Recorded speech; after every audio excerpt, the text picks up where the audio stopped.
الحمد للہ رب العالمین والصلاة والسلام علی اشرف الانبیاء والمرسلین ابی القاسم محمد والصلاة والسلام علی اشرف الانبیاء والمرسلین ابی القاسم محمد والصلاة والسلام علی اہل بیتہ الطیبین الطاہرین المعصومین الذین یذهب اللہ عنہم الرجس ویطہرہم تطہیرا اللہم صلی علی محمد وآل محمد۔ الحمدللہ آج ماہ مبارک رمضان کی دوسری شب، جس کا لحظہ لحظہ قیمتی ہے۔ خدا کا جتنا بھی شکر کریں، جتنا بھی ہم جتنے بھی طولانی سجدے کریں اور جتنی بھی اس کا شکرانہ بجا لائیں، ان نعمتوں کا حق ادا نہیں ہو سکتا، ان راتوں کا، ان دنوں کا، ان روزوں کا، ان تلاوت قرآن کا کوئی حق ادا نہیں ہو سکتا۔ کل ہم نے صحیفہ سجادیہ کی وہ دعا جو کہ امام سجاد نے ماہ مبارک رمضان کے استقبال کے لیے کی تھی۔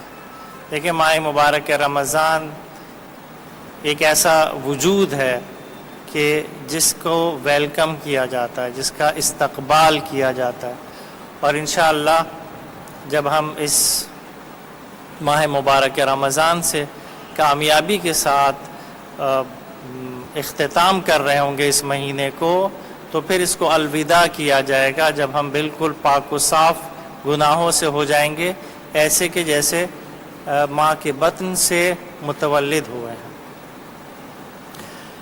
اس ماہ کی برکتوں میں سے یہی برکت کم نہیں ہے کہ جس کی وجہ سے ہم نے صحیفہ سجادیہ کو کھولا، اور صحیفہ سجادیہ سے ہم نے جو ہے دعاؤں کا آغاز کیا ہے اس مہینے کا۔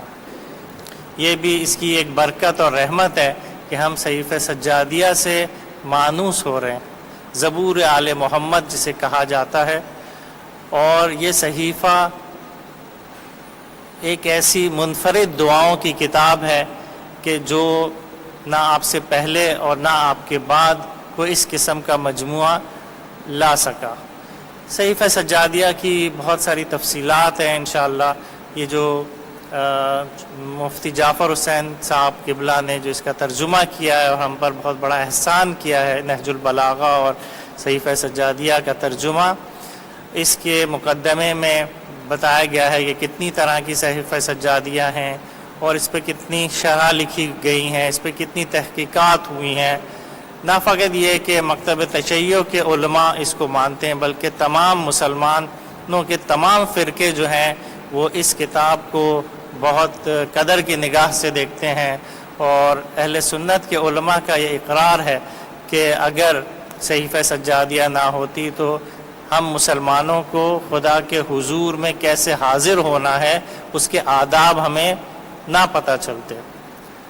یہ وہ صحیفہ ہے کہ جس میں دعاؤں کی صورت میں امام نے توحید کو سمجھایا ہے، امام نے نبوت کو سمجھایا ہے، امام نے امامت اور ولایت کو سمجھایا ہے، اور دیگر احکامات جو شاید اس زمانے میں صریحتاً بیان نہیں کر سکتے تھے، ظالموں کے خلاف بات ڈائریکٹلی نہیں کر سکتے تھے، تو دعاؤں کی صورت میں امام سجاد نے جو ہے ان کو تعلیمات فرمائی جو آج تک زندہ ہیں اور جاوید ہیں۔ مجھے یاد ہے کہ سعودی عرب میں حج کے دوران جب جاتے ہیں، مدینہ منورہ میں تھا میں، اور میرے ہاتھ میں یہ صحیفہ سجادیہ تھی۔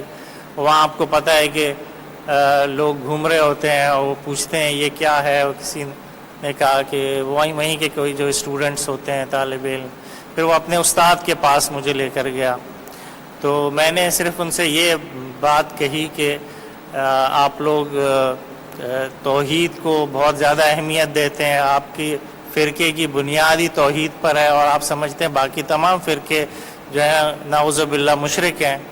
تو میں نے ان کو کہا کہ اس سے بہتر اگر توحید کسی کتاب نے بتائی ہے، سکھائی ہے، اگر اس صحیفہ سجادیہ سے بہتر کسی نے توحید کو جو ہے سمجھایا ہے، تو وہ کتاب آپ یعنی قرآن کے علاوہ، ظاہر قرآن کا تو کوئی موازنہ ہی نہیں ہے، تو یہ کہ صحیفہ سجادیہ اتنی زیادہ، لیکن ہم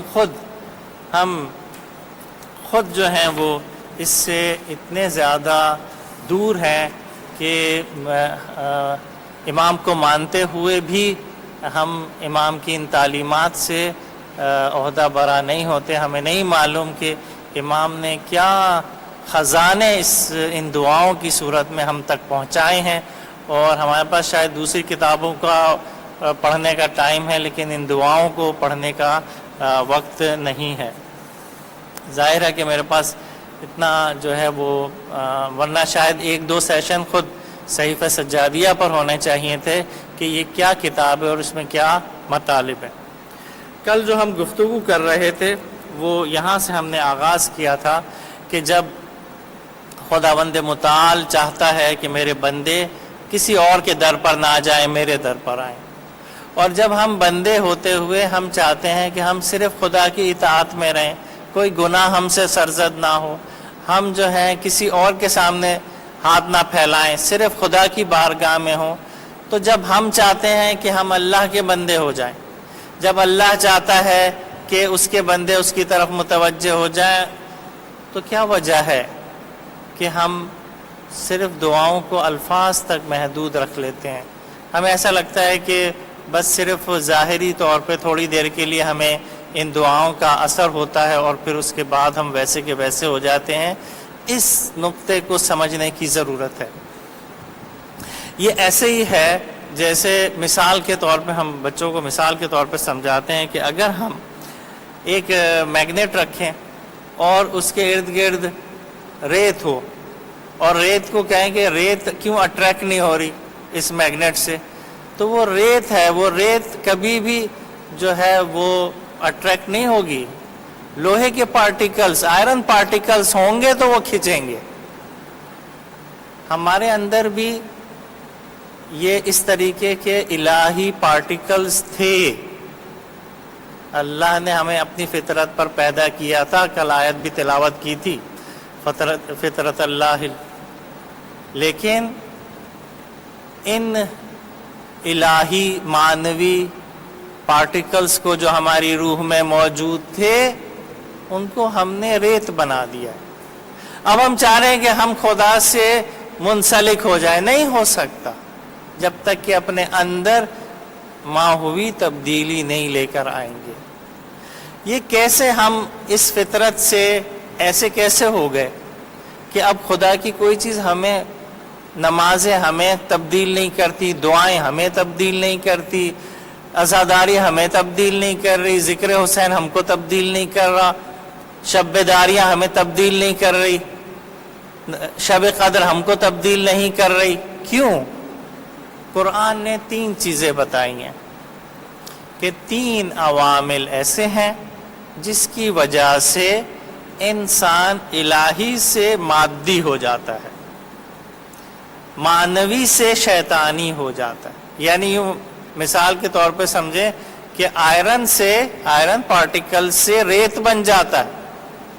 پھر اگر نبی بھی آ جائے نا تو وہ ریت کبھی بھی اٹریکٹ نہیں ہو جائے گی. وہ قرآن میں جو آیتیں ہیں، رسول آپ ان کو کچھ بھی کر دیں یہ نہیں بدلیں گے، یہ نہیں تسلیم ہوں گے. کیوں؟ کیونکہ انہوں نے اپنے اندر کو تبدیل کر دیا ہے. تو قرآن ہمیں بتاتا ہے 3 چیزیں ایسی ہیں جس کی وجہ سے ہماری روح مردہ ہو جاتی ہے، ہم مادی ہو جاتے ہیں، مادہ پرست ہو جاتے ہیں. پہلی چیز نفسانی خواہشات.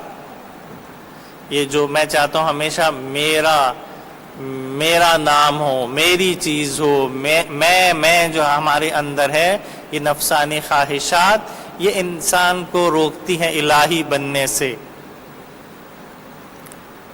ابھی کیونکہ میرے پاس وقت نہیں ہے ورنہ اس کی ہم تفصیلات دیتے. پہلی نفسانی خواہشات، نفس. دوسری حب دنیا. حب دنیا جہاں ہوگی وہاں حب خدا نکل جائے گا اس دل سے. حب دنیا کیا ہے؟ حب دنیا یہ ہے کہ بس میری دنیا، ہمارا ہم و غم دنیا ہے. ہم دنیا میں کامیاب ہونے چاہیے چاہے آخرت میں ہمارا کچھ بھی ہو، لیکن حب دنیا جو ہے یہ معنی ہوتی ہے کہ انسان کو الہی بننے سے۔ اور تیسری چیز جو ہے وہ شیطان ابلیس ہے جو ہمیں وسوسے کرتا ہے، جس نے قسم کھائی ہے، یعنی ہمارا ایک ایسا دشمن ہے کہ جس نے قسم خوردہ دشمن ہے، کہ جس نے قسم کھائی ہے کہ اے خدا تیرے مخلص بندے کے علاوہ تیرے سارے بندوں کو میں گمراہ کر دوں گا اور تیرے راستے سے ہٹا دوں گا۔ اور عملی طور پہ ہم دیکھتے ہیں کہ آج ابلیس کا دور ہے، دورہ ہے اس کا سکہ چلتا ہے، ہر چیز پہ وہ حاوی ہے، ہمارے گھروں سے لے کے ہماری یونیورسٹیوں تک، ہمارے جو ہے اداروں سے لے کر، ہمارے میڈیا سے لے کر، ہماری مسجدوں تک وہی چل رہا ہے۔ تو یہ 3 عوامل ایسے ہیں، اس کو آپ لوگ، یہ رمضان کی راتیں فکر کرنے کی راتیں ہیں، یہ ہم لوگ جاگتے ضرور ہیں لیکن وقت ادھر ادھر ضائع کرتے ہیں، خوش گزرانیوں میں، گپوں میں، باتوں میں راتوں کو ضائع کرتے ہیں، سحری ہو جاتی ہے۔ نہیں، تھوڑا وقت نکالیں، میرے اندر حب نفس کتنا ہے، میں کتنی دنیا کو خدا کے لیے ترک کر سکتا ہوں، کہ اپنا مال خدا کی راہ میں دے سکتا ہوں، کہ اپنی جان خدا کی راہ میں دے سکتا ہوں، میرا گھر، میری اولاد، میرے فرزندان، میری فیملی کتنی عزیز ہے اور خدا مجھے کتنا عزیز ہے۔ اور تیسرا، کیا ابلیس کو میں دیکھ پاتا ہوں یا میں مطمئن ہو کے بیٹھا ہوں، ہم تو مولا کے ماننے والے ہیں، ہمیں تو کچھ بھی نہیں ہو سکتا، ہمیں تو کوئی اپنے راستے سے نہیں ہٹا سکتا۔ نہیں، خبردار رہیں، اس دعا میں بھی ابلیس سے پناہ مانگی گئی ہے۔ تو لہٰذا یہ 3 چیزیں ہیں کہ جو ہمیں الہی سے مادی بنا دیتی ہیں۔ اب مادی ہوتے ہوئے اب میں جتنی بھی دعائیں پڑھ لوں، جتنی نمازیں پڑھ لوں، وہ صرف جسم ہے، روح نہیں ہے، روح عبادت نہیں ہوتی اس میں جو ہے صرف ہم زبان پر ذکر کر رہے ہوتے ہیں لیکن ہماری روح وہی دنیاوی ہوتی ہے، اس لیے ہم بدلتے نہیں اندر سے۔ لہٰذا یہ راتیں ایسی ہیں، یہ شبیں ایسی ہیں کہ ان راتوں میں ہم پہچانیں کہ ہماری نفسانی خواہشات کہاں پر ہیں، ہماری جو ہے وہ حب دنیا کتنی ہم پر چھائی ہوئی ہے، اور تیسری جو ہے وہ ابلیس اور شیطان جو ہے وہ ہم پر کتنا چھایا ہوا ہے۔ لہٰذا یہ مہم نہیں ہے کہ اس وقت دنیا میں ہمارے پاس کیا ہے اور کیا نہیں ہے، یہ مہم نہیں ہے کہ ہم دنیا میں کتنے کامیاب ہیں، کتنے ناکام ہیں، مہم یہ ہے کہ ہمارے پاس خدا کتنا ہے اور کتنا نہیں ہے۔ یہ جو ماہ مبارک رمضان کی نعمت، یہ قرآن کی نعمت، یہ اہل بیت کی نعمت، یہ نماز کی نعمتیں، یہ اس لیے ہیں کہ یہ ماہ مبارک رمضان میں خدا ہمیں چاہتا ہے کہ اپنی زندگی میں خدا کو لے کر آنا ہے۔ بیٹھ کر سوچیں ہماری زندگی میں خدا کتنا ہے، ہمارے فیصلوں میں خدا کتنا ہے، ہماری ایجوکیشن میں خدا کتنا ہے، ہماری جاب میں خدا کتنا ہے، ہماری رشتہ داری میں خدا کتنا ہے، ہماری دوستیوں میں خدا کتنا ہے، اور دنیا کتنی ہے۔ یہ غور و خوض ہمیں کرنا ہے۔ تو لہٰذا وہ جو امام حسین کا قول ہے کہ اس شخص نے کیا پایا جس نے خدا کو کھو دیا، اور اس شخص نے کیا کھویا جس نے خدا کو پا لیا۔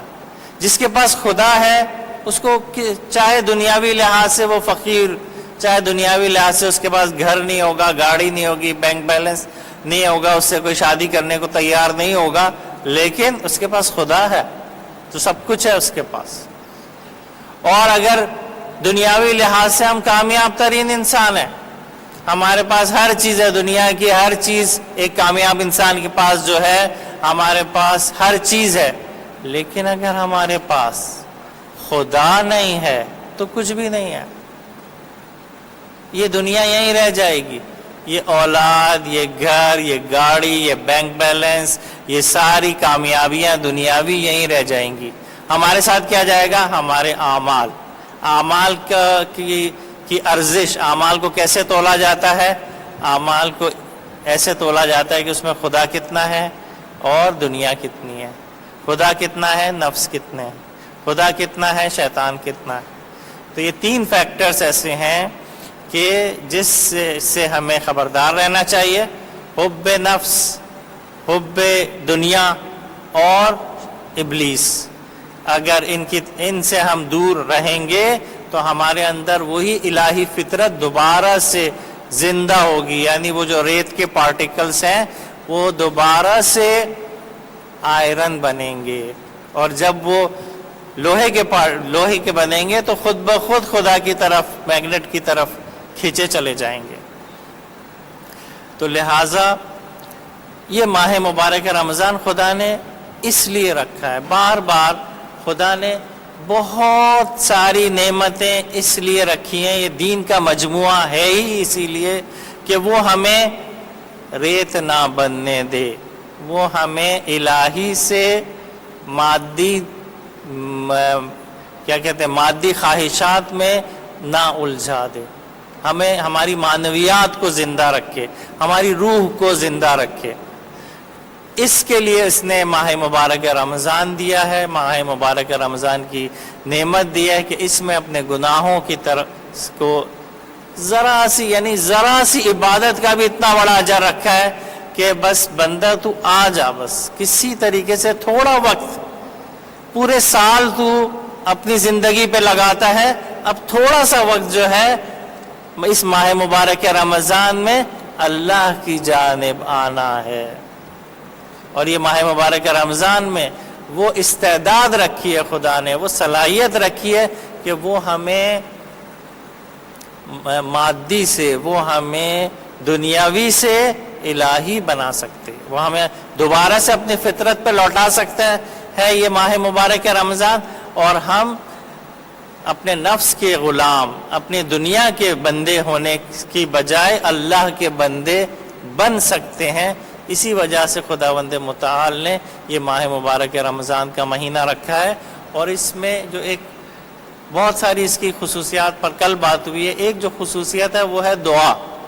آپ دیکھیں مفاتیح کھولیں، رمضان کی دعائیں کتنی ساری ہیں اور باقی مہینوں کی دعائیں کوئی کمپیریزن نہیں ہے، یعنی خدا چاہتا ہے اس مہینے میں بندہ تو دعا مانگ، میں دینے والا ہوں، جو چاہے گا میں تجھے عطا کروں گا، بس تجھے مانگنے آنا چاہیے۔ کل ایک بات وہ بھی ہوئی تھی، شاید میں پوری طریقے سے سمجھا نہیں سکا کہ دعا جو ہے وہ خوف اور رجا کی، خوف یا شاید مثال سے سمجھاؤں تو بہتر ہے۔ ایک دفعہ کلاس میں بچے ڈر اور جو ہے نا وہ مس کے ڈنڈے کے ڈر سے جو ہے خاموش بیٹھتے ہیں اور اس کی اطاعت کرتے ہیں جب مس نہیں ہوتی کلاس میں، لیکن ایک دفعہ مس کے احترام میں اس کی اطاعت کرتے ہیں۔ تو 2 طرح کی اطاعت ہوتی ہے، ایک ڈنڈے سے ہوتی ہے، ایک جو ہے اس کے احترام سے ہوتی ہے۔ خدا ہمیں چاہتا ہے ہم اس کے احترام کی وجہ سے اس سے خوف کریں، کہ اس ہستی کے سامنے ہم گناہ نہ کریں، وہ ہر وقت ہے، ہر جگہ ہے، ہر لحظے ہمارے ساتھ ہے۔ تو اس خوف سے نہیں کہ خدا عذاب دے گا، اسی لیے وہ امیر المومنین کا قول ہے کہ میں اس لیے، وہ عبادتیں بھی اچھی ہیں جو جہنم کے آگ کی خوف سے ہیں، لیکن اس سے بھی اونچی عبادت ہے، جو جنت کے اشتیاق میں وہ بھی عبادت ہے، لیکن اس سے بھی بڑھ کر عبادت ہے کہ خدا میں تیرا شکر کرنے کے لیے تیری عبادت کرتا ہوں، تجھے الہ سمجھتا ہوں اس لیے تیری عبادت کرتا ہوں۔ کل ہم نے صحیفہ سجادیہ کی اس دعا کا آغاز کیا تھا، اور میں انشاءاللہ کیونکہ آج الحمدللہ ہمارے پاس سلائیڈز بھی موجود ہیں، تو میں اردو میں جو میں نے کل تک جو دعا بتائی تھی، سمجھائی تھی، تو ایک اس کا مرور بھی کر لیتے ہیں، اور پھر جو ہے اس دعا کا جو حصہ رہ گیا تھا وہاں سے انشاءاللہ شروع کرتے ہیں۔ بسم اللہ الرحمن الرحیم۔ تمام تعریف اس اللہ کے لیے ہے جس نے اپنی حمد و سپاس کی طرف ہماری ہدایت فرمائی. بس یہاں پہ پہلی جو ہے وہ نعمت یہ لکھی ہوئی، اور ہمیں حمد گزاروں میں سے قرار دیا تاکہ ہم اس کے احسانات پر شکر کرنے والے محسوب ہوں اور ہمیں اس شکر کے بدلے میں نیکوکاروں کا اجر دے. جس طریقے سے کل بتایا تھا کہ اہل حمد جو ہے وہ شکر شاکر ہوتے ہیں اور خدا ان کے شکر کے نتیجے میں ان کو محسنین کا اجر عنایت فرماتا ہے. اب یہاں پہ دوسری الحمدللہ الذی حبانا بدینہ، اس اللہ تعالیٰ کے لیے حمد و ستائش ہے جس نے ہمیں اپنا دین عطا کیا اور اپنی ملت میں سے قرار دے کر امتیاز بخشا. میں نے کل کیونکہ سوال بھی ہوا تھا، بہت اچھا ہے کہ آپ لوگ اچھے سوالات کرتے ہیں، تو میں نے قرآن میں نگاہ کی کہ امت اور ملت میں کیا کوئی فرق رکھا گیا ہے، کیونکہ امت ابراہیمی، ملت ابراہیمی بھی استعمال ہوا ہے، امت وسط، تو ایک ہی معنوں میں ملت اور امت ایک ہی معنوں میں قرآن میں استعمال ہوا ہے. اور اپنے لطف و احسان کی راہوں پر چلایا. بس یہ جو پانچویں نعمت جو ہے وہ احسان کے راستے پر تو نے ہمیں گامزن کیا، یعنی یہ بھی تیرا فضل ہے کہ ہم تیرے دین کے راستے پر ہیں اور تیری نعمتوں کے راستے پر ہیں، تاکہ ہم اس کے فضل و کرم سے ان راستوں پر چل کر اس کی خوشنودی تک پہنچے. کل رضوان اللہ کی بات ہوئی تھی کہ ان اللہ کے ان راستوں پر چل کر اس کا ہدف اور مقصد کیا ہے کہ اس کے فضل و کرم سے ان راستوں پر چل کر ان کی خوشنودی تک پہنچے، ایسی ہم جسے وہ قبول فرمائے اور جس کی وجہ سے ہم سے وہ راضی ہو جائے. انشاءاللہ سلائیڈز کو آپ دیکھ رہے ہوں گے کہ پانچویں جو نعمت ہے وہ یہی بیان کی گئی ہے. اب پھر سے جو ہے تیسری الحمد، تمام تعریف اس اللہ کے لیے ہے جس نے اپنے لطف و احسان کے راستوں میں سے ایک راستہ اپنے مہینے کو قرار دیا، یعنی رمضان کا مہینہ. بس ان احسان کے راستوں میں سے ایک راستہ خود ماہ مبارک رمضان ہے. سیام کا مہینہ میں نے کل بتایا تھا کہ اب ماہ مبارک رمضان کی تعریف کر رہے ہیں، امام بتا رہے ہیں کہ یہ کون سا مہینہ ہے. یہ روزے کا مہینہ ہے، اسلام کا مہینہ، پاکیزگی کا مہینہ، تصفیہ و تطہیر کا مہینہ، عبادت و قیام کا مہینہ، وہ مہینہ جس میں قرآن نازل ہوا. دیکھیں مفتی صاحب نے کتنا اچھا ترجمہ کیا ہے کہ قیام، میں نے سوچا کیسے سمجھاؤں کہ قیام سے مراد عبادت ہے، آپ نے یہاں پہ عبادت و قیام دونوں کو ہی لکھ دیا تاکہ قاری جو ہے وہ سمجھ جائیں. اب قرآن کی تعریف کریں کہ جو لوگوں کے لیے رہنما ہے، ہدی للناس، ہدایت اور حق و باطل کے امتیاز کی روشن صداقتیں رکھتا ہے. چنانچہ تمام مہینوں پر اس کی فضیلت و برتری کو آشکار کیا، روشن کیا. ان فراواں عزتوں اور نمایاں فضیلتوں کی وجہ سے جو اس کے لیے قرار دی، یعنی اس مہینے کے لیے قرار دی، لہٰذا ہم نے دیگر مہینوں پر فضیلت کے نیچے کچھ اس کے نکات لکھے ہیں. اور اس کی عظمت کے اظہار کے لیے جو چیزیں دوسرے مہینوں پر میں جائز کی تھی، یعنی اس کو اسی لیے عظمت ملی ہے کہ جو چیزیں دوسرے مہینوں میں جائز کی تھی اس میں حرام کر دیں، اور اس کے احترام کے پیش نظر کھانے پینے کی چیزوں سے منع کر دیا. اور ایک واضح زمانہ جو دوسری فضیلت بیان کی ہے، جو ہماری سلائیڈ میں لکھی ہے، خاص زمانہ معین کیا اور ایک واضح زمانہ اس کے لیے معین کر دیا.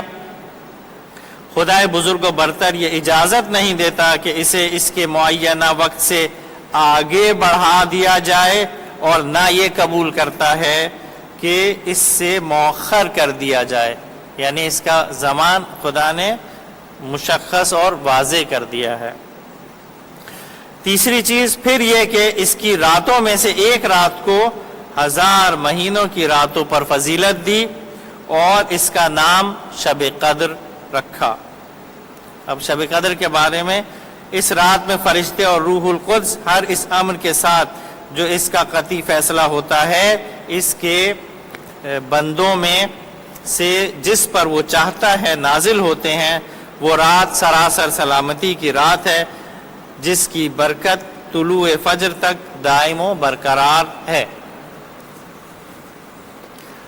اب یہاں سے جو ہے وہ اللہم سے پہلا اللہم جو ہے وہ یہاں سے شروع ہوتا ہے۔ اے اللہ محمد و آل محمد پر رحمت نازل فرما۔ دیکھیں یہ بھی آداب ہے جو کہ امام سجاد ہم کو سکھا رہے ہیں کہ دعا کا آغاز کیسے کرنا ہے، حمد سے کرنا ہے، اللہ کی حمد سے کرنا ہے۔ اور دعاؤں میں یہ صلوات جو ہے یہ دعاؤں کو آسمانوں پر لے جاتی ہے، لہٰذا بار بار تکرار ہوئی ہے اور محمد و آل محمد پر صلوات امام بھیجتے گئے ہیں۔ بس یہ پہلی صلوات ہے، اور ہمیں ہدایت فرما کہ ہم اس مہینے کے فضل و شرف کو پہچانیں۔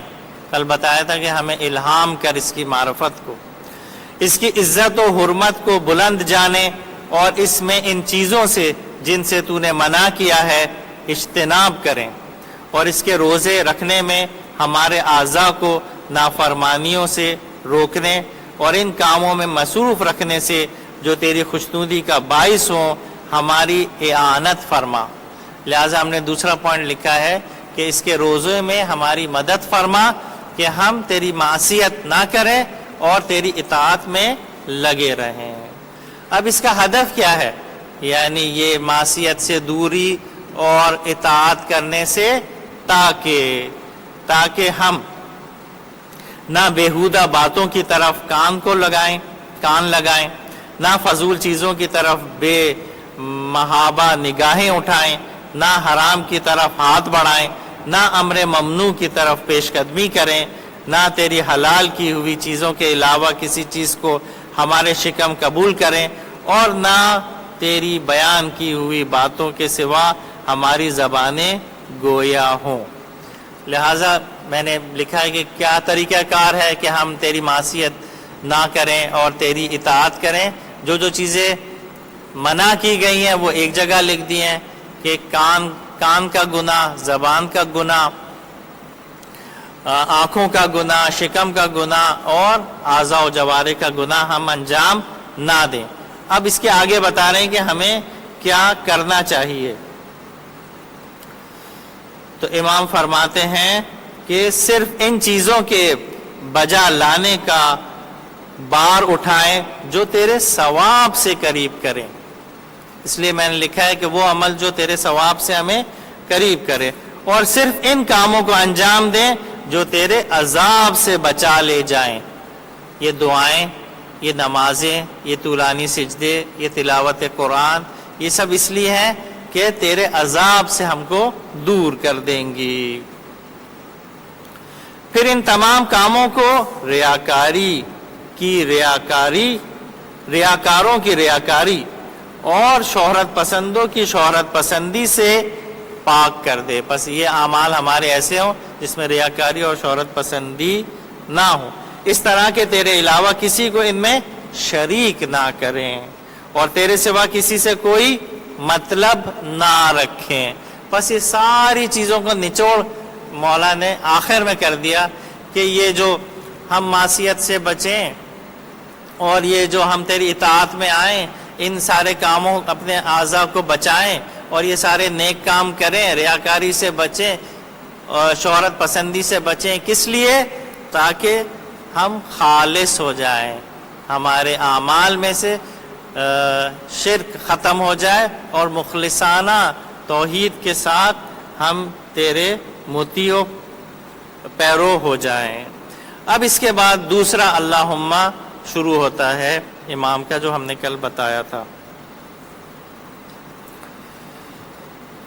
اے اللہ دوبارہ سے محمد و آل محمد کی آل پر رحمت نازل فرما، اور ہمیں اس میں نمازهای پنجگانہ کے اوقات سے ان حدود کے ساتھ جو تو نے معین کیے ہیں اور ان واجبات کے ساتھ جو تو نے عائد کیے ہیں اور ان لمحات کے ساتھ جو تو نے مقرر کیے ہیں آگاہ فرما، اور ہمیں ان نمازوں میں ان لوگوں کے مرتبے پر فائز کر جو ان نمازوں کے درجات عالیہ حاصل کرنے والے، کل بتایا تھا کہ ہمیں ان نمازیوں میں شمار کر دے جنہوں نے ان نمازوں کے ذریعے درجات عالی حاصل کیے۔ انشاءاللہ سلائیڈز آپ لوگ دیکھ رہے ہوں گے کہ اس میں یہ ترتیب سے لکھے ہوئے ہیں۔ ان کے واجبات کی نگہداشت کرنے والے، یعنی وہ افراد جو اس کی حفاظت کرتے تھے، اس کی واجبات کی، نماز کے احکامات کی، اور انہیں ان کے اوقات میں اسی طریقے پر جو تیرے عہد خاص اور رسول نے رکوع، سجدہ اور ان کے تمام فضیلت اور برتری کے پہلوؤں میں جاری کیا تھا، کامل اور پوری پاکیزگی اور نمایاں و مکمل خشوع و فروتنی کے ساتھ ادا کرنے والے ہیں۔ بس ہمیں اس ماہ مبارک رمضان میں ایسے نمازیوں کے ساتھ شمار کر دے اور ہمیں اس مہینے میں توفیق دے۔ اگلی چیز جو ہے پانچویں اللہم کی جو پانچویں دعا ہے وہ ہے ہمیں توفیق دے، اور ہمیں اس مہینے میں توفیق دے کہ نیکی و احسان کے ذریعے عزیزوں کے ساتھ صلہ رحمی اور انعام و بخشش سے ہمسایوں کی خبر گیری کریں۔ یہ بہت اہم حصہ ہے دعا کا۔ آپ دیکھیں اس ٹکڑے میں یہ کون سی عبادتیں ہیں؟ یہ وہ عبادتیں معمولاً ہم لوگ نماز روزے تو کر لیتے ہیں، ٹھیک ہے، لیکن یہ اس کو کہتے ہیں اجتماعی عبادات اجتماعی۔ تو آپ فرما رہے ہیں خدا اس مہینے میں مجھے توفیق دے کہ میں نیکی و احسان کے ذریعے صلہ رحمی کروں اور انعام و بخشش سے ہمسایوں کی خبرگیری کروں۔ یہ لگتا ہے خصوصاً ہم لوگوں کے لیے ہے۔ آج وہ زمانہ آ گیا ہمیں اپنے پڑوس کی خبر نہیں ہوتی۔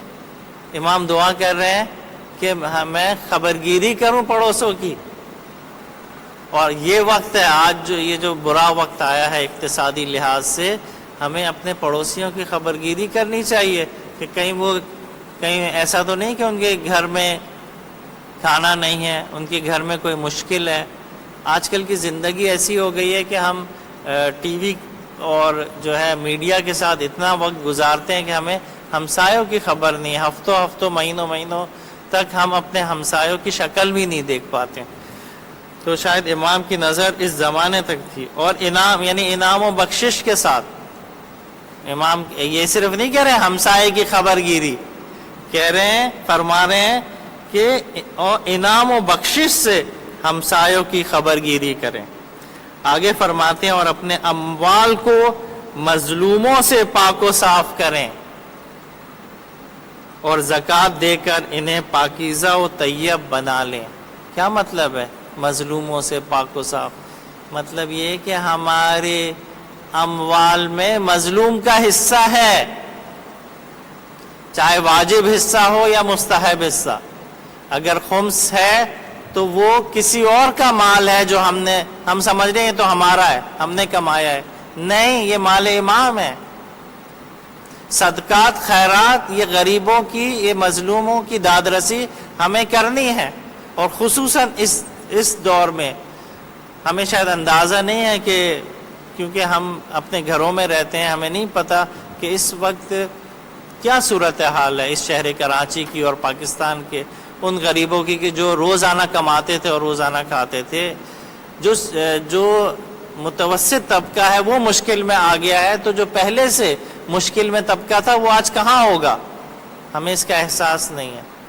کاش کہ میں نے اپنے دوستوں احبابوں کو جن کو بتا سکتے تھے کہ ہمیں اپنے کچن کے خرچے میں سے 10% ضرور کچھ کم کھا لیں گے، ہم افطار میں کچھ کم بنا لیں گے، کچھ شربت کم پی لیں گے، کچھ جو ہے چیزیں کم کر لیں گے، لیکن اگر ہم میں سے ہر گھر، اگر صرف اسی سولر بازار، یہ پی سی این جہاں جہاں یہ جا رہا ہے، جو لوگ یہ ٹی وی سن رہے ہیں، جو لوگ یہ لائیو سن رہے ہیں، اگر ہم میں سے ہر شخص اپنے گھر کے راشن میں سے 10% کم کر دے تو شاید ہم بہت سو کی ضروریات کو پورا کر دیں۔ یہ جو آرگنائزیشن، جو تنظیمیں جو ہے، ان کو کسی چیز کی کمی نہیں ہوگی، پیسوں کی کمی نہیں ہوگی۔ اگر آج ہم نے ان مظلوموں کا ہمارے مال میں ان کا حصہ موجود ہے جو کہ ہمیں دینا ہے۔ آپ دیکھ رہے ہیں کہ یہ ساری فردی عبادتیں نہیں ہیں، پہلے نماز تھے، روزے تھے، ٹھیک ہے، اب کیا ہے؟ اجتماعی عبادتیں ہیں۔ امام نے جو ہے پہلے صلہ رحمی کا تذکرہ کیا، پھر ہمسایوں کی خبرگیری کا تذکرہ کیا، اور پھر مالی عبادت کا تذکرہ کیا۔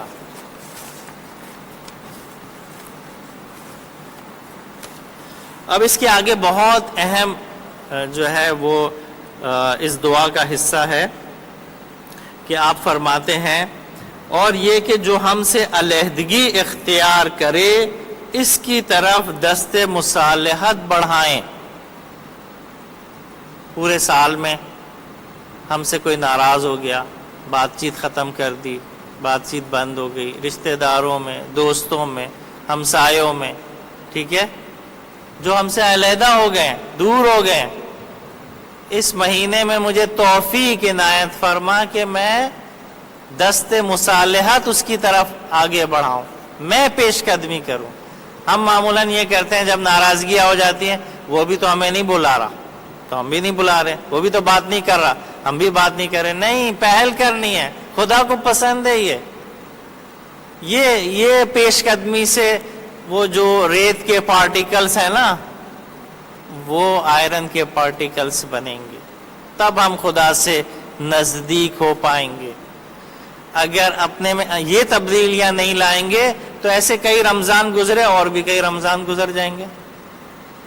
لہٰذا غور و فکر کرنا ہے کہ ہم سے کتنے لوگوں نے ہم سے دوری اختیار کی ہے، ان سے مصالحت کرنی ہے، ان سے جو ہے دوستی کا ہاتھ بڑھانا ہے ان کی طرف۔ جو ہم پر ظلم کرے اس سے انصاف برتیں، جس نے ہم پر زیادتی کی ہے، ٹھیک ہے، خود بخود مظلوم بننے کا خدا نے نہیں کیا ہے، لیکن اگر کسی نے ہم پر ظلم کیا ہے تو ہم اس سے زیادہ اس پر ظلم نہیں کر سکتے، زیادتی نہیں کر سکتے ہم اس سے زیادہ۔ لہٰذا امام دعا فرما رہے ہیں کہ میں اپنے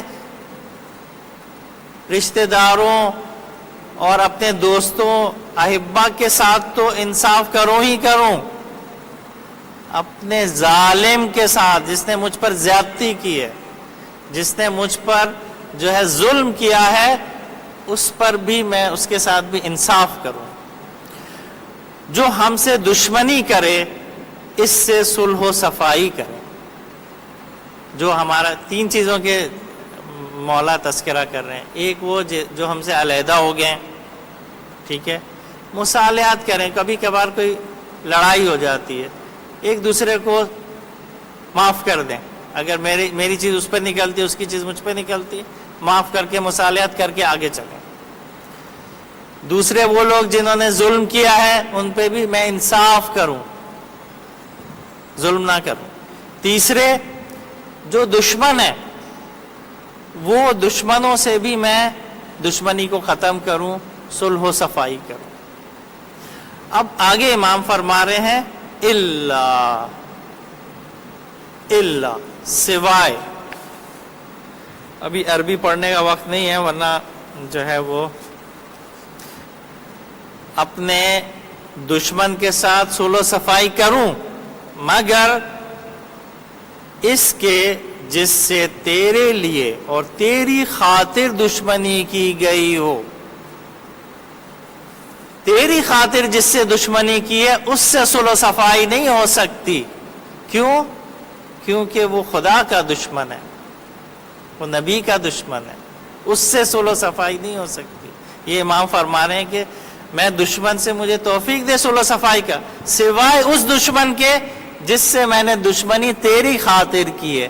یعنی امام یہ بھی بتا رہے ہیں کہ اللہ کی خاطر دشمنی ہونی چاہیے، اللہ کی خاطر دوستی ہونی چاہیے۔ وہی جو میں نے شروع میں جو مقدمہ بیان کیا ہے وہ سب اس چیز کا، کیونکہ امام وجہ بھی بتا رہے ہیں کہ جس سے تیری وجہ سے میں نے دشمنی کی ہے اس سے دوستی کیوں نہیں ہو سکتی، اس سے صلح و صفائی کیوں نہیں ہو سکتی؟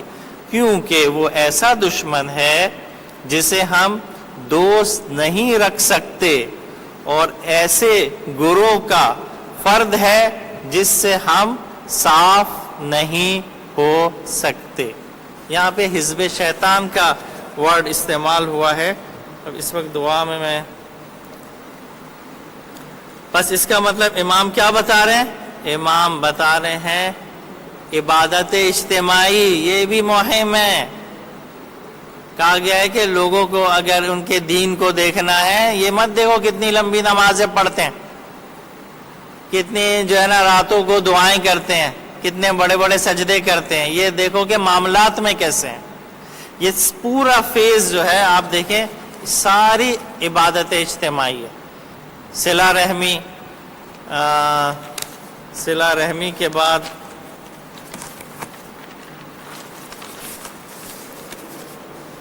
ہمسایہ گیری کے بعد جو ہے مالی مظلوم لوگوں کی اعانت کرنا، اپنی مال میں سے صدقات، خیرات، خمس یہ دینا، یہ عطا نکالنا اپنے مال میں سے۔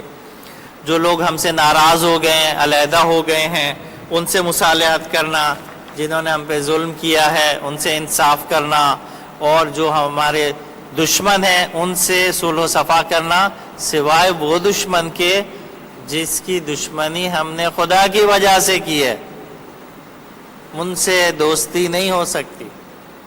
جس کو قرآن نے کہہ دیا، یہود و نصارہ لوگ پوچھتے ہیں کہ ہم یوم القدس کیوں مناتے ہیں، تو اس لیے مناتے ہیں کیونکہ وہ خدا کے دشمن ہیں۔ یہ مرگ بر امریکہ، مرد آباد امریکہ، اسرائیل لوگ پوچھتے ہیں بھائی امریکہ کا خدا سے کیا تعلق ہے، امریکہ اسرائیل کا خدا سے کیا تعلق ہے؟ آج دنیا میں جتنا ظلم ہو رہا ہے اس کا براہ راست تعلق ان طاقتوں سے، اس لیے ان کے خلاف آواز بلند کی جاتی ہے، ان مظلوموں کی حق میں جن پر ان لوگوں نے ظلم کیا ہے، ان یمن کے بچوں پر ظلم کیا ہے، ان جو ہے وہ کشمیر کے بچوں پر ظلم کیا ہے، اور دنیا کے عراق پر انہوں نے جو ہے چڑھائی کی، افغانستان پر ظلم کیا ہے۔ تو یہ بھی عبادتوں کا ایک حصہ ہے۔ ہم سمجھتے ہیں ہم نماز پڑھتے ہیں، ہم خمس نکالتے ہیں تو کافی ہے، یہ کافی نہیں ہے۔ لہٰذا اللہ کی خاطر جس سے دشمنی کی ہے اس سے دوستی امام فرما رہے ہیں کہ نہیں ہو سکتی۔ اب اس سے آگے دعا کرتے ہیں کہ اگلی دعا ہے کہ خدا ہم کو پاک کر دے، کن چیزوں سے؟ اور ہمیں اس مہینے میں ایسے پاک کر دے اور اثر نو برائیوں کے ارتکاب سے بچا لے جائے، یہاں تک کہ فرشتے تیری بارگاہ میں جو اعمال نامے پیش کریں وہ ہماری ہر قسم کی اطاعتوں اور ہر نوع کی عبادت کے مقابلے میں سبک ہو۔ یعنی ہم کو ایسا پاک و صاف کر دے کہ جب فرشتے نامہ اعمال پیش کریں تو اس میں سوائے اطاعتوں کے اور عبادتوں کے علاوہ اور کچھ نہ ہو، کوئی گناہ نہ ہو اس میں۔ اب اس کے بعد جو ہے وہ تیسرا اللہم آتا ہے۔ اللہم کہاں گیا؟ اللہم انی اسألک، بتحقیق میں سوال کرتا ہوں، بحق کے حاضل شہر، اس مہینے کا واسطہ دے کر، وہ بحق کے من تعبد لکا فیہ، اور جس نے اس ہستی کا واسطہ دیتا ہوں کہ جس نے عبادت کی تیری اس مہینے میں۔ اے اللہ میں تجھ سے اس مہینے کے حق کو حرمت اور نیز ان لوگوں کا واسطہ دے کر سوال کرتا ہوں جنہوں نے تیری عبادت کی ہو، وہ مقرب بارگاہ فرشتہ ہو یا نبی مرسل یا کوئی مرد صالح و برگزیدہ، کہ تو محمد اور ان کی آل پر رحمت نازل فرما۔ بار بار امام ہمیں سکھا رہے ہیں اپنی دعاؤں کے شروع میں اپنی دعاؤں کے وسط میں، اپنی دعاؤں کے آخر میں صلوات بر محمد وآل محمد لازمی ہونی چاہیے۔ وہ واقعہ آپ لوگوں نے سن رکھا ہوگا کہ وہ ایک فرشتہ ہے جس سے پوچھا گیا بھئی تمہارا کیا کام ہے؟ اس نے کہا میرا کام جو ہے وہ بارش کے قطروں کو گننا ہے، بارش کے قطروں کو میں گنتا ہوں، شمار کرتا ہوں۔ تو اس سے پوچھا گیا اچھا کوئی ایسی چیز ہے جسے تم بھی نہیں گن سکتے؟ جو فرشتہ بارش کے قطرے گن سکتا ہو، تو جب اس سے پوچھا گیا تو اس نے کہا ہاں ایک چیز ہے وہ میں بھی نہیں گن سکتا۔ وہ کیا ہے؟ وہ محمد وآل محمد صلوات کا جو ثواب ہے اس کو میں شمار نہیں کر سکتا، اس کو گن نہیں سکتا۔ تو اتنی بڑی یہ چھوٹی سی عبارت جو ہے، یہ محرم، یہ رمضان کا مہینہ عبادت کا مہینہ ہے، خالی نہ بیٹھیں، اس کا ایک ایک لہجہ صلوات پڑھتے رہیں کم سے کم۔ تو امام جو ہے وہ اس مہینے کا واسطہ دے کر اور اس مہینے میں عبادت کرنے والوں کا واسطہ دے کر اور مثال دے رہے ہیں مقرب فرشتے کی، نبی مکرم کی اور مرد صالح کی، کہ وہ جس طریقے سے اس ماہ میں عبادت کیا کرتے تھے، رحمت نازل فرما۔ اور جس عزت و کرامت کا تو نے اپنے دوستوں سے وعدہ کیا ہے اس کا ہمیں اہل بنا۔ اگلی دعا کیا ہے کہ خدا تو ہمیں اہل بنا دے، ہمیں وہ اہلیت دے دے کہ ہم وہ تیرے دوست، وہ جس کو تو دوست رکھتا ہے، جس کا تو نے وعدہ کیا ہوا ہے ان سے، ویسا ہم کو بنا دے۔ اور جو انتہائی اطاعت کرنے والے کے لیے تو نے اجر مقرر کیا ہے وہ ہمارے لیے بھی مقرر کر دے۔ دیکھیں خدا سے چھوٹی چیز نہیں مانگے، کیا مانگ رہے؟ ہمیں وہ اجر دے جو تیرے بہترین عبادت گزار جو ہے جس کو وہ اجر دیتا تھا، وہ اجر دے۔ یقین رکھیں خدا دے گا، ہمارا یقین تو ہونا چاہیے۔ اور ہمیں اپنی رحمت سے ان لوگوں میں شامل کر جنہوں نے بلند ترین مرتبے کا استحقاق پیدا کیا ہے۔ جگہ جگہ دعاؤں میں ان لوگوں کی طرف انعمت علیہم، جن لوگوں پہ تیری رحمتیں نازل ہوتی ہیں، یہ کیوں معرفی کیوں کرائی جاتی ہے؟ اے خدا ہمیں ان لوگوں میں شمار کر جس پر تیری رحمتیں نازل ہوتی ہیں، جو مستحق ہیں تیری رحمتوں کے، ان لوگوں میں شمار نہیں کر جو گمراہ ہیں۔ کیوں؟ تاکہ ہم اپنا جبہہ، اپنا لائن آف ایکشن طے کر سکیں۔ ہم کن لوگوں کے ساتھ ہیں؟ ان لوگوں کے ساتھ ہیں جو عبادت گزار ہیں، جو دیندار ہیں، جو حلال و حرام میں فرق کرتے ہیں۔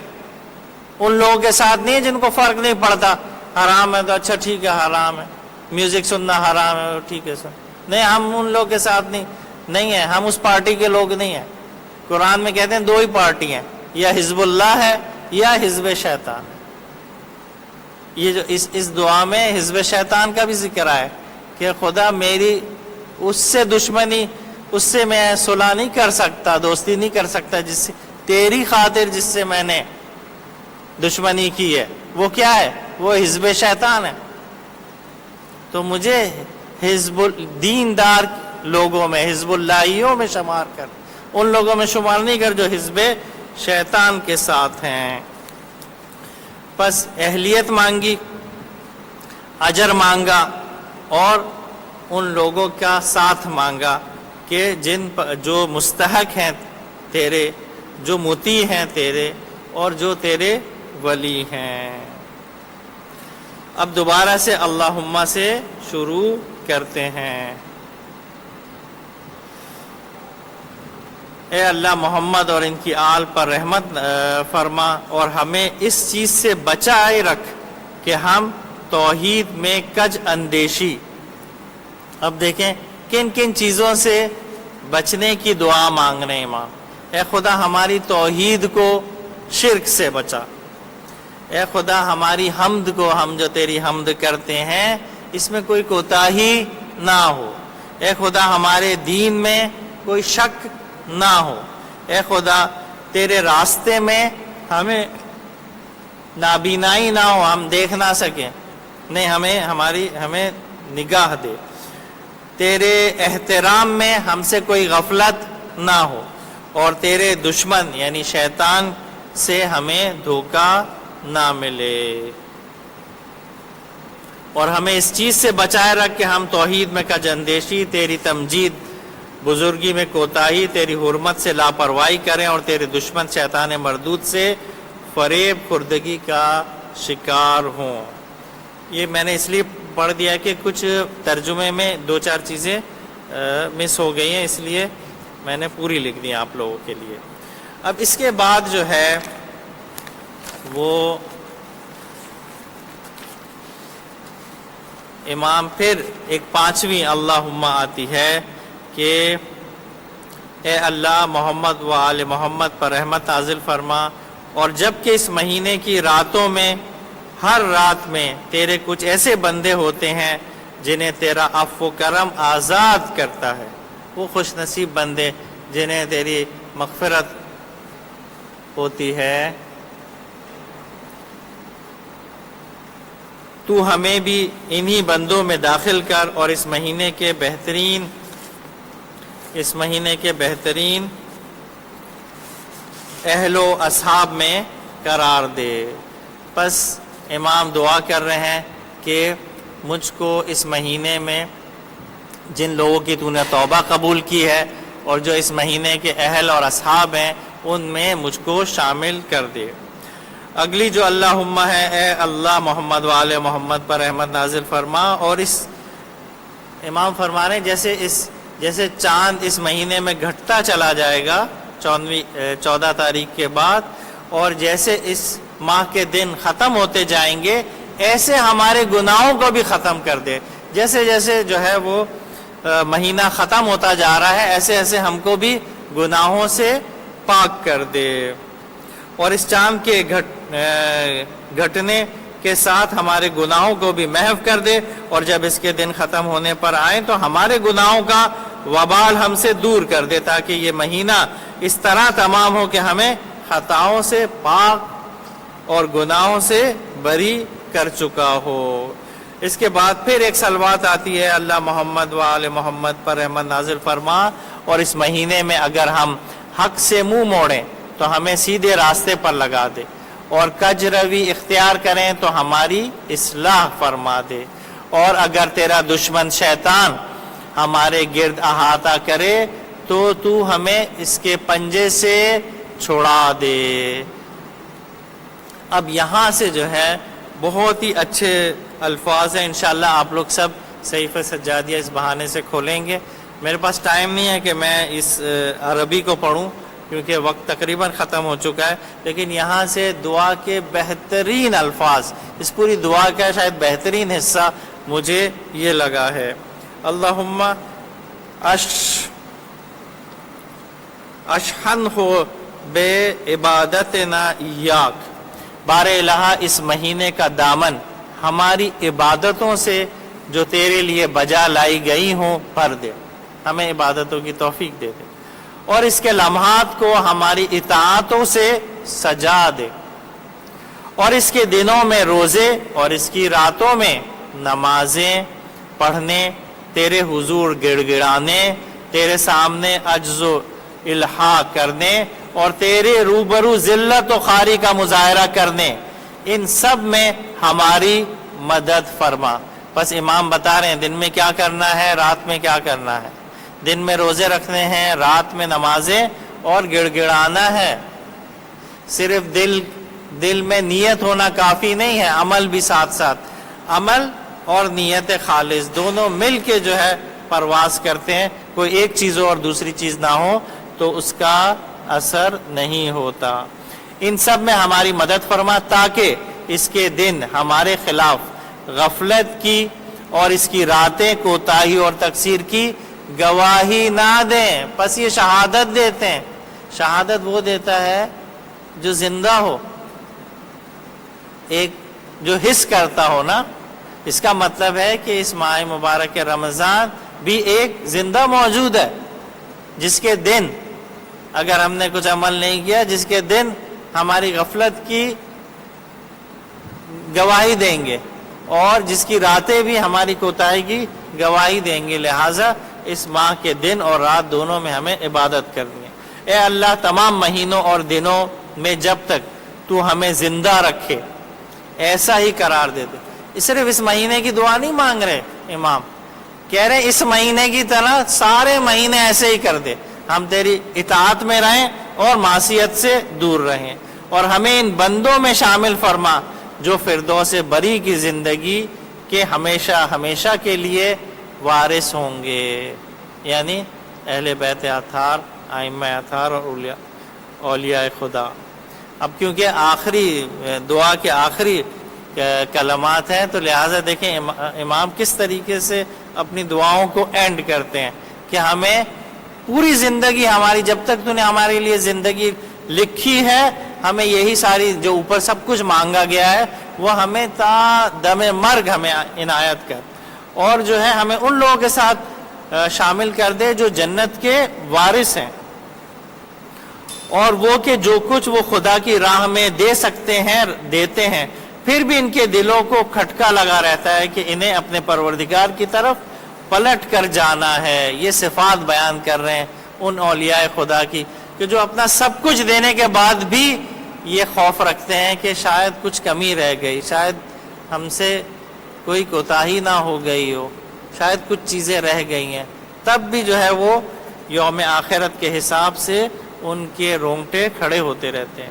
اور ان لوگوں میں سے جو نیکیوں میں جلدی کرتے ہیں، اور وہی تو وہ لوگ ہیں جو بھلائیوں میں آگے نکل جانے والے ہیں۔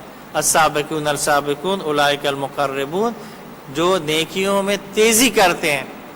آج جو ہے وہ راشن کی تقسیم میں کچھ لوگوں نے پیش قدمی کی، وہ آئے میدان میں، انہوں نے لوگوں سے پیسہ مانگا، زحمتیں کری، لوگوں کے گھروں تک راشن کو پہنچایا، اس کو کہتے ہیں نیکیوں میں سبقت کرنا۔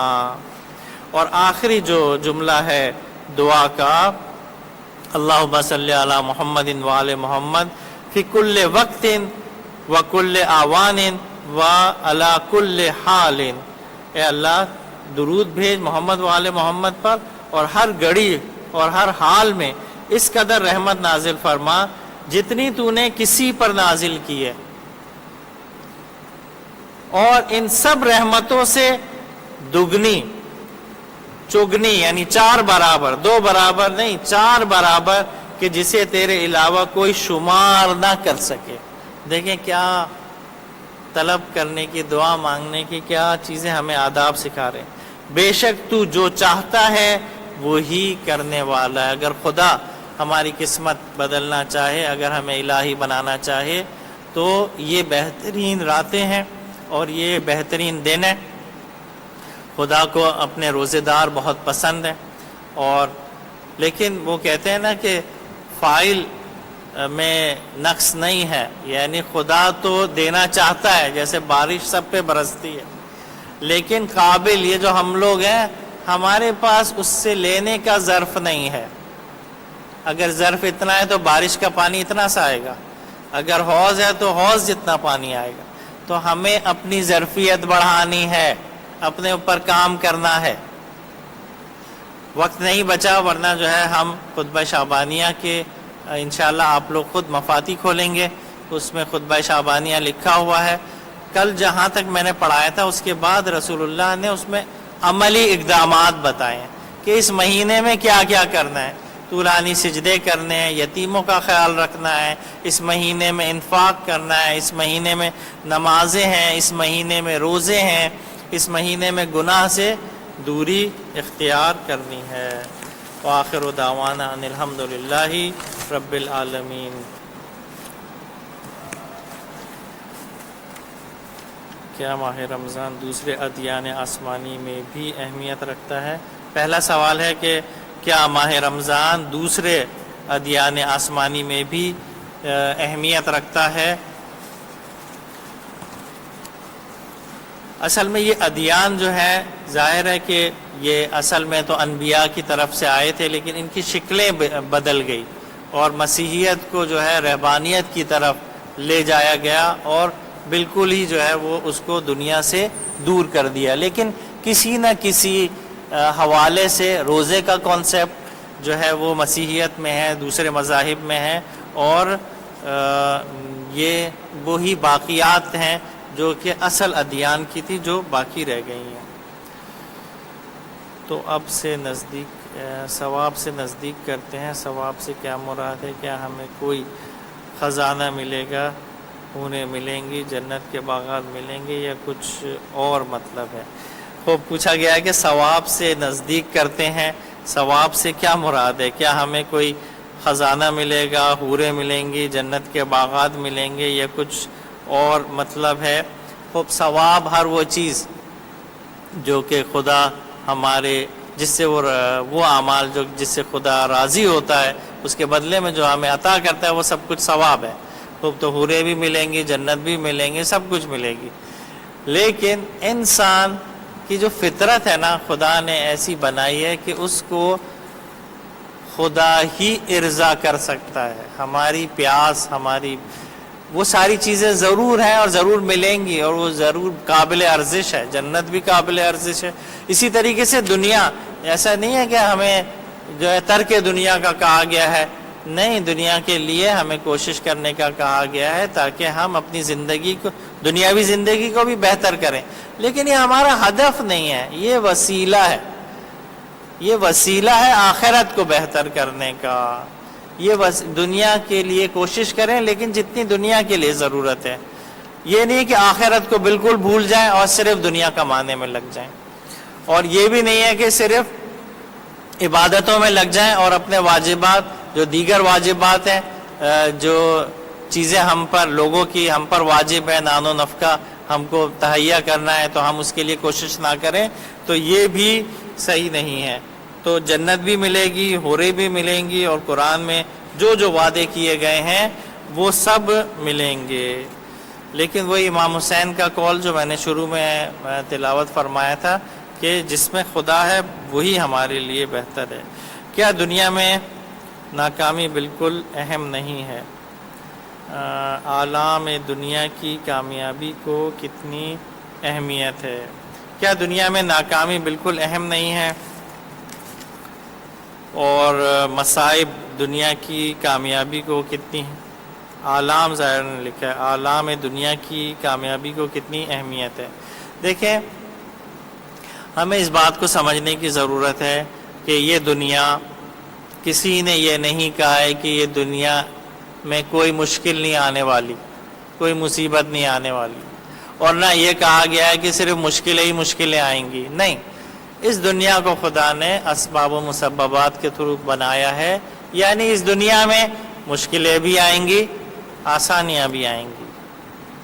مشکلات میں ہمیں صبر کرنا ہے اور دین پر رہنا ہے، خدا کو برا بھلا نہیں کہہ دینا ہے کہ کہاں ہے خدا۔ اچھے دنوں میں شکر کرنا ہے، اس کو بھلا نہیں دینا۔ معمولاً ہم اچھے دنوں میں بھول جاتے ہیں، ہواؤں میں آ جاتے ہیں، ٹھیک ہے؟ تو دنیا میں، دنیا کا پارٹ اینڈ پارسل ہے، دنیا کا حصہ ہے یہ کہ یہاں مشکلات بھی آئیں گی۔ ائمہ اہل بیت پہ بھی مشکلات آتی تھی، وہ بھی انبیاء بھی بیمار ہوتے تھے، ہم بھی بیمار ہوتے ہیں، لیکن بیماریوں کے ساتھ شفا بھی خدا ہی نے رکھی ہے۔ تو دنیا میں، دنیا کی کامیابی کا معیار کیا ہے، شاید یہ پوچھنا چاہتے ہیں، ٹھیک ہے؟ دنیا میں کامیابی کا معیار یہ نہیں ہے کہ کسی پہ مشکل نہیں آئی، نہیں، اگر اس کو بہت مواقع ملے ہیں، اس کو بہت اچھی دنیا ملی ہے، تو اس سے حساب بھی لیا جائے گا۔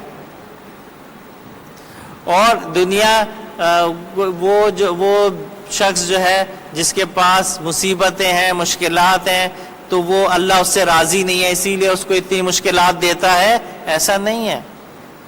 ہو سکتا ہے وہ اس سے راضی ہو، اس لیے اس کا اجر وہ وہاں پہ رکھنا چاہتا ہے۔ تو لوگوں کا دینداری کا تعین ان کی دنیا ہونے اور نہ ہونے سے نہیں ہوتا، بلکہ ان کے دین پر پابندی کرنے اور نہ کرنے سے ہوتا ہے۔ مصیبتیں اور مشکلات اور آسانیاں یہ دنیا داری کا حصہ ہے۔ خدا نے کچھ کی قسمت میں کچھ لکھا ہے، کچھ کی قسمت میں کچھ لکھا ہے، ہر ایک کا اس حساب سے اس کا حساب و کتاب ہوگا جن کو یہاں پہ مشکلات زیادہ دی ہیں تو وہاں پہ زیادہ ان کو اجر ملے گا، ان سے حساب کتاب کم ہوگا۔ اصل چیز کیا ہے؟ اصل چیز یہ ہے کہ ہم دین پر کتنے پابند ہیں، چاہے مشکلات میں چاہے آسانیوں میں۔ آسانیوں میں خدا کو تو نہیں بھولتے، مشکلات میں سب کچھ چھوڑ چھاڑ کے، دین کو چھوڑ چھاڑ کے مشکلات کو حل کرنے میں لگ جاتے ہیں، اپنی نمازوں کا نہیں پتہ۔ ایسا نہیں ہے، بلکہ اگر مشکلات آتی ہیں کوشش کرنا چاہیے ان مشکلات کا مقابلہ کریں، لیکن صبر بھی کریں، دعا کریں کہ خدا ہماری یہ مشکلات کو حل کر دے۔ اچھے دن آتے ہیں، خدا تیرا شکر کہ تو نے ہمیں اس قابل بنایا کہ ہماری زندگی اچھی ہے۔ وآخر دعوانا ان الحمدللہ رب العالمین۔ آخر میں دعا کرتے ہیں کہ خداوند متعال ہم اس قابل نہیں تھے کہ اس ماہ مبارک میں داخل ہو سکتے، لیکن تو نے اتنا کرم کر دیا ہے، اتنا شرف کر دیا ہے کہ ہمیں یہ بڑی نعمت جس کے ہم اہل نہیں تھے تو نے دے دیا ہے، تو تو اپنے ہی کرامت اور اپنی ہی عظمت کی خاطر ہمیں اس ماہ مبارک کو درک کرنے کی توفیق عنایت فرما، ہمیں اس میں عبادتیں اور اچھے اعمال کرنے کی توفیق عنایت فرما، ہمیں گناہوں سے دور رہنے کی توفیق عنایت فرما، اور ہمیں شب قدر کو درک کرنے کی توفیق عنایت فرما۔